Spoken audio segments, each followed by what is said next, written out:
First, it was a rancho, the story of ranching in the West and Southwest, by Luz Paredes.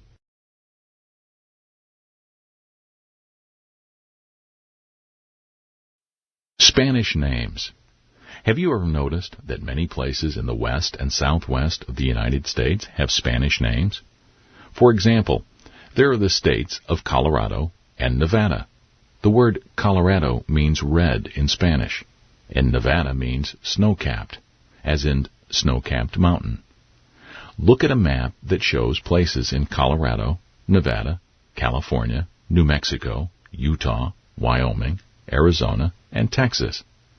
You will see many more places with Spanish names: towns, cities, rivers, lakes, deserts, valleys, and mountains. For example, the city of Los Angeles has a name that means the angels. The name Rio Grande, for the big river in New Mexico and Texas, means big river. There's a good reason so many places in the West and Southwest of the United States have Spanish names. About 150 years ago, all that land was part of Mexico, where Spanish is spoken.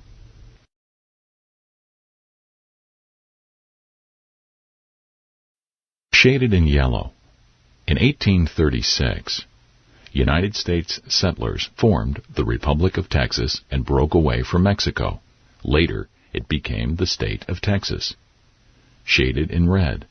After a war between the United States and Mexico, in 1948, Mexico turned this land over to the United States.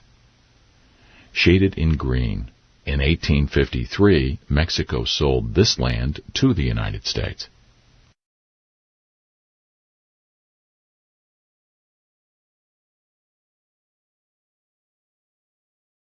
Everything that a vaquero wore and carried was useful to him in his work.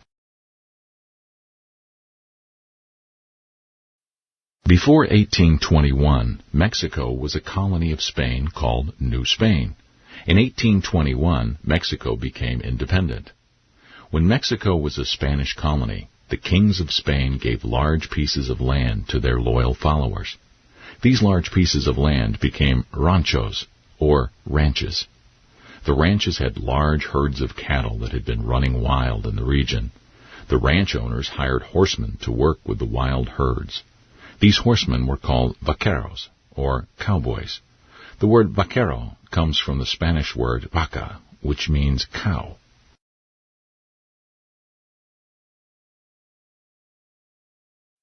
After Mexico won its independence from Spain, the government continued giving land to people willing to settle in some places. People worked quickly to turn their lands into ranchos. These Mexican lands had many wild horses and cows, especially around the area that is now southern Texas. These animals came from horses and cows that early Spanish expeditions had brought to North America.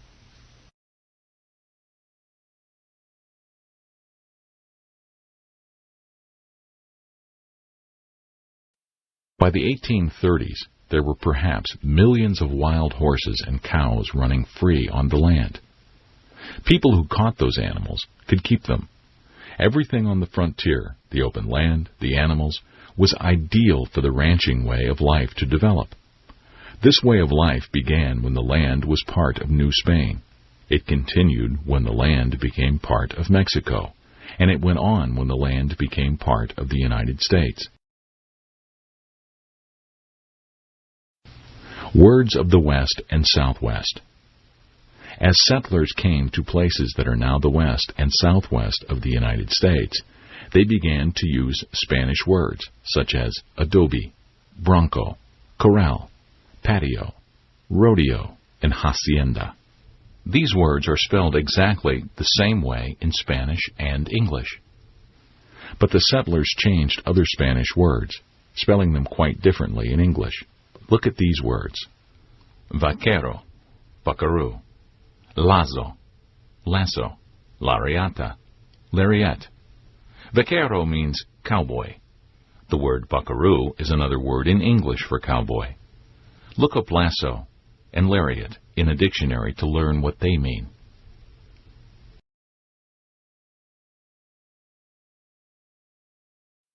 The Spaniards also brought their ways of working with the animals. In Spain, men rode on horseback to herd cattle. They put brands, or marks, on animals to identify them. They also held roundups called rodeos in Spanish. The vaqueros taught American cowboys these skills after the land became part of the United States. U.S. cowboys also wore spurs and much of the same practical clothing that vaqueros wore.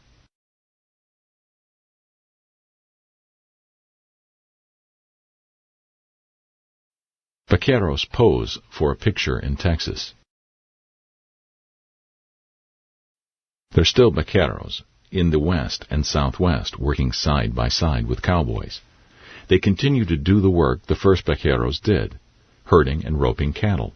But the land is not so open anymore, and the cows and most of the horses are no longer wild. Still, the old cowboy feelings remain, the love of the land and its animals, and the pride in hard work.